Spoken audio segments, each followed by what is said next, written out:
Hey, welcome back to War Ready. Today's going to be a very different episode. It's going to be very short, so just stick with me. Only going to be a couple of minutes. I want to tell you about one of the most transformative moments of my own life. A little over a year ago, I was laying on a bed in North Carolina. I was out there on a trip. I was out there on a ministry trip, actually, but emotionally, I was in a pretty rough place. I was wrestling with God. I was struggling. I was trying to understand what God was doing in my life, wondering why things seemed to be falling apart instead of coming together. I had done everything that I knew to do to trust and obey God leading up to that moment, and I thought that meant that things should be great and wonderful and glorious, and it wasn't. They were hard. It was difficult. It was a tough place emotionally, spiritually, financially. I was looking for peace, and honestly, I couldn't find it. It was the middle of the night that night. Everybody else in the house had gone to bed hours before, and I was struggling. I just simply could not fall asleep. And I prayed this prayer that I now realize was a very, very dangerous prayer. I simply said, God, whatever you want, I'm in. Whatever you want, God, I'm in. Not, God bless my plans. You called me to this. I wasn't arguing with him anymore. I was just at a place of full surrender.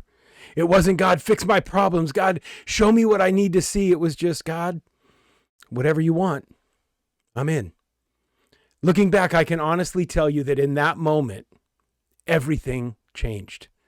Now, you wouldn't have known that by looking at my immediate circumstances. It took quite a while for those things to kind of play themselves out. My immediate circumstances did not change, but my heart did. See, instead of me asking God to get on board with my agenda, instead of me asking God to be a part of what I was doing, I told God, I want to be a part of what you're doing. I got on board with God's agenda. That's where everything began to shift. Since then, God has redirected my life in ways that I never would have imagined. He's opened doors that I would not have even knocked on. He's closed doors that I desperately wanted to run through, and honestly, had to keep myself from kicking down at times.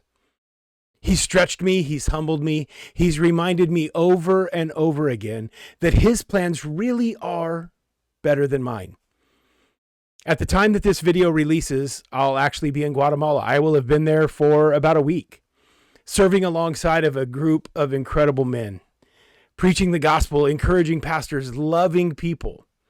Not because Guatemala was a part of my master plan that I had years ago, but because one simple prayer changed the direction of my life.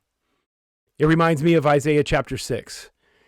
God asks, whom shall I send, and who will go for us? And Isaiah's response was pretty simple. Here I am, Lord.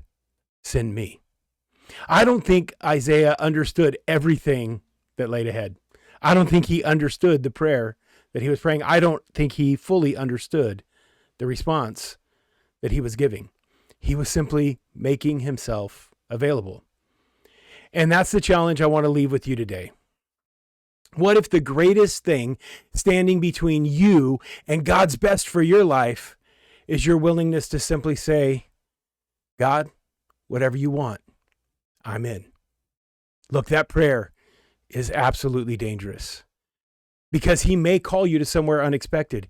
He may ask you to let go of something you've been holding on to. He may ask you to forgive someone, to serve someone, to lead, to give, to stay, or to go. But I can tell you this. Though it was a dangerous prayer, I have never for one moment regretted praying it. So over the course of the next couple days, will you muster up the internal fortitude and pray that prayer? Not just once, but will you pray it every day for a while? God, whatever you want, I'm in. And then be open. Be open to the conversation. Be open to praying for someone right where they ask you. But Floyd, what if it's at the grocery store? What if it's at the gym? Yeah, right where they ask you. Be open. Be open to telling your story, even the really, really hard parts. Be open to whatever God is calling you to wherever he is leading you. And while you pray, would you also pray for our team in Guatemala? Pray that lives would be transformed. Pray that God would be glorified. Pray that every conversation points someone closer to Jesus. I know some of you will pray, so thank you. Thank you for praying, and thank you for walking this journey with me. Until next time, be different.